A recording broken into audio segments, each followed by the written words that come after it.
Hey, hey. Welcome, welcome. Hello, hello. Going to see.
Welcome, welcome, welcome. Signing on early so that I can kind of know what I'm doing, first of all.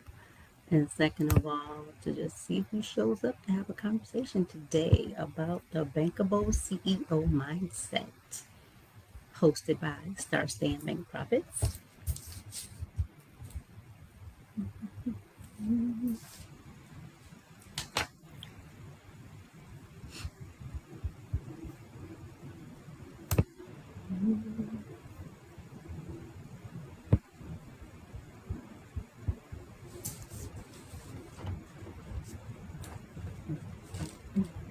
We're going to start right at 7 o'clock.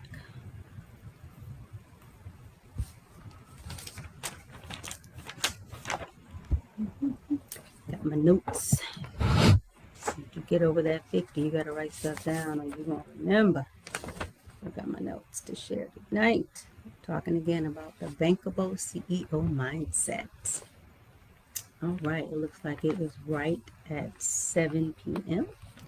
So I am going to start. So hey everyone, I am Nicole Gillyard, CPA, profit strategist, and the author of Start Staying Bank Profits. So I've written my first book, and today I'm going to take a little bit of time to talk about one of the chapters in the book, and it's called The Bankable CEO Mindset. And just to give a little background on myself, again, as I stated, I'm a CPA. I've been in the profession about 30 years, assisting businesses to reach profitability at the end of the day, right? And so I wrote this book with the mindset of sharing the information from one to many. And this book just kind of pulls together things that I've learned working with business owners, things that I've seen working with business owners, what's successful, what's not successful. And so today is going to be day one of this 5-day challenge where I'm going to come on and I'm just going to pull some topics from the book, have discussions, hopefully share conversations with people that come on board, and just kind of, put some information out there to share, to give back. So today we're talking about the Bankable CEO mindset. So how you think determines your overall profitability. It's just, that's the way it is at the end of the day. And a lot of us, we started our businesses and we're in hustle mode. And by hustle mode, I mean that we're focused on, making that money, chasing that client, building our base. That's our true focus. But on the other side, there are some things that we need to zone in on, some principles, I should say, that we need to put in place just to help us reach that profitability. So that's what I'm going to kind of talk about today. So why mindset drives profits? This is the reason why.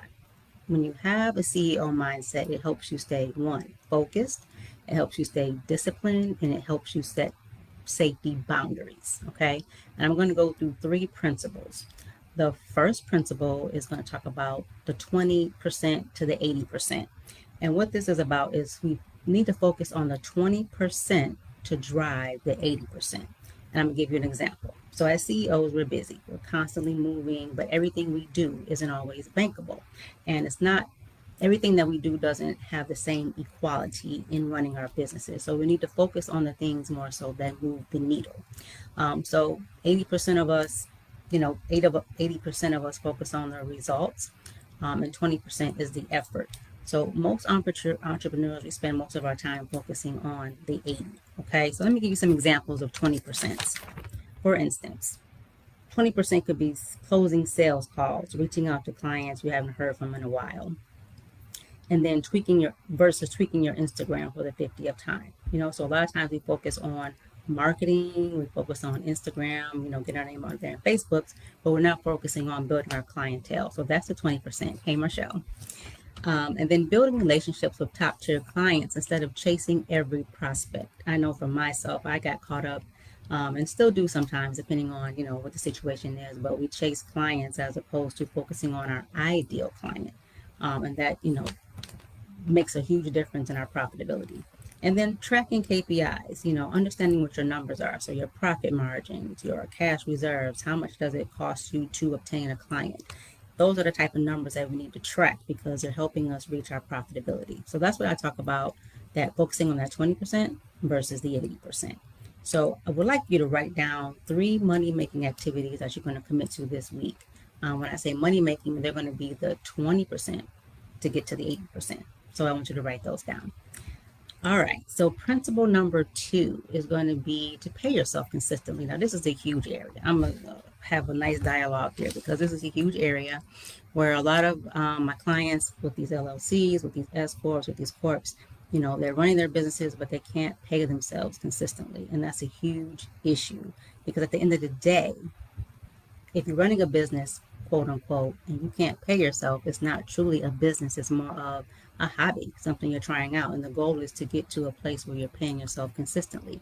And I know this, depending on what your revenues are, depends on what your costs are, this can be a challenge, but the goal is to work towards being able to pay yourself consistently. So I always say start with a small amount. If it can't be, what an actual salary would be for you to effectively live off of if you're still working or things like that, start off with $500, just making sure you pay yourself that per month and just keep building on that and make it something that happens consistently. Just as an example, I had a client who was a consultant, and she would pay herself sporadically 2,000 draws, every other month, every 6 months. She wasn't paying herself consistently. And we just sat down, kind of looked at her situation, put some strategic things in place, created a plan where she could pay herself $5,000 a month. Right. And she started doing it consistently, regardless of what the situation was, because she paid herself first versus last. And that discipline changed her, whole business outlook. It gave her confidence. It helped her generate profitability. She started reaching for target clients because she wanted to keep that income. So it all plays into effect when you start putting those things in place. So I want you to think about a salary you can start paying yourself if you're not already paying yourself, even if it's small, and just start sticking to it on a monthly basis, and you'll see a change. Right? And then principle number 3 is just saying no to return on investment tasks. Now we hear this a lot, delegate, but it's a true fact that, you have to start saying no. And I think that's the hardest thing for myself as an entrepreneur. I constantly want to help. I constantly want to give. If somebody comes to me with a question or they need assistance, I'm stopping what I'm doing and I'm trying to help. And I had to really get out of that mindset and start focusing on those things that are going to be a return on investments. So we can't say yes to every client. We can't say yes to every project or every shiny opportunity and then wonder why we're exhausted or broke, right? So some examples of non-return on investment tasks is going to be, for instance, spending hours on Canva. Right? Instead of hiring a $50 designer on Fiverr to do the same thing they're trying to do, but you have more time now to focus on something that's generating income versus that. Attending meetings with no decision makers. This was a huge thing for me. I really, really hate meetings that have no true importance, right? I like my meetings to have the decision makers in place. I like it to be agenda driven, and I like it to be result driven. So this is a huge area for some of us to focus on, is attending meetings with decision makers. Discounting services to please low value clients. This is a huge area as well, because a lot of the reasons why we're high earning, we see the revenues, but we're broke is because our services, we're not charging what we should charge, or we're discounting because we feel like we have to chase clients. So that's a huge area to look to as well. So ask yourself the question before saying yes. Will it bring you closer to your revenue or profit goal? And if the answer is no, the answer should be no to doing that task. So let's see, it's me and Marshall here. So Marshall, I want you to drop in the comments one belief that you're letting go and one CEO belief that you're going to embrace this quarter out of the three principles. Now, let me recap. We have, at least in the neighborhood, we have focus on 20% that drives the 80%. What are some of those tasks that we're doing that we can shift to someone else, and we can focus on the things that are income generating? So some of those things. And then paying yourself consistently. What does that look like for you? And then number three, what non-return on investment tasks are we going to kind of start to delegate so that we can shift our focus to something else that generates income? So those are the three principles I wanted to focus on today for the mindset shift of a CEO. Any questions, Michelle? I can't see. Okay. Okay. All right, so I don't see questions.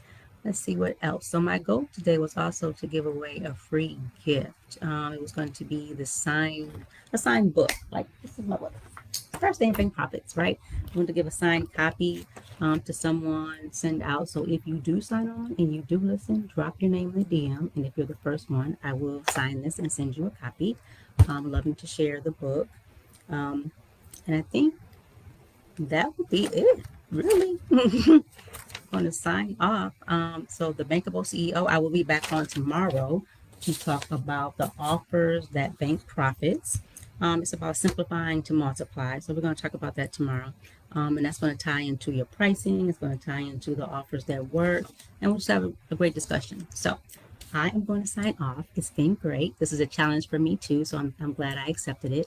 So we're out here and we'll be back tomorrow for our continuation of the Start Staying Bank Profits experience.